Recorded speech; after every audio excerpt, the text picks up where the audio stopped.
We'll guide you through how to set all posts to only me on Facebook. If you find this useful, then consider subscribing and liking the video. Here we are on Facebook. So what you can do is set all posts to only me. What this means is that only you can go and see it, essentially hiding them from everybody else, but you can still go and see them for yourself.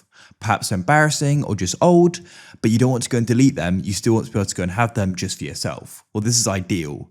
We're going to guide you through this step by step, so make sure it's this full guide and we're going to show you the best way of going about it.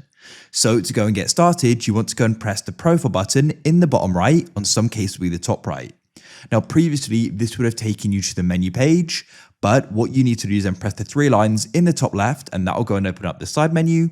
And then what you can do is go and scroll down, find the option for settings and privacy and tap on it. That will expand the section and you can then go and find the option for settings and you can go and tap there. Settings and privacy are then going to go and open up. And what we need to do in here is go and scroll down. You need to go and find the section for your activity.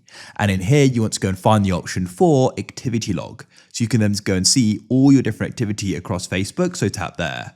There's loads of different things you can see and it's quite interesting.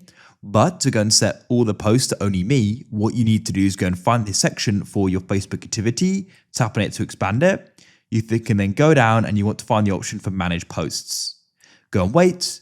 You're going to go and see quite a lot of different things here, but what you want to do is go and press filters in the top left. Then you can go down and you want to press categories and you want to select your posts, photos and videos. So that's what's going to be included.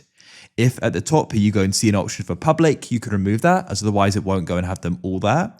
And then what you can do is go and find the option for all and you can go and select that in the top left, as you can see. And then to go and set it to only me, press the three dots in the bottom right.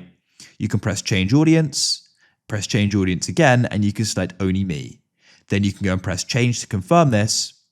Wait while it loads. When it's finished, we brought back here and you're going to go and see they're now all set to only me.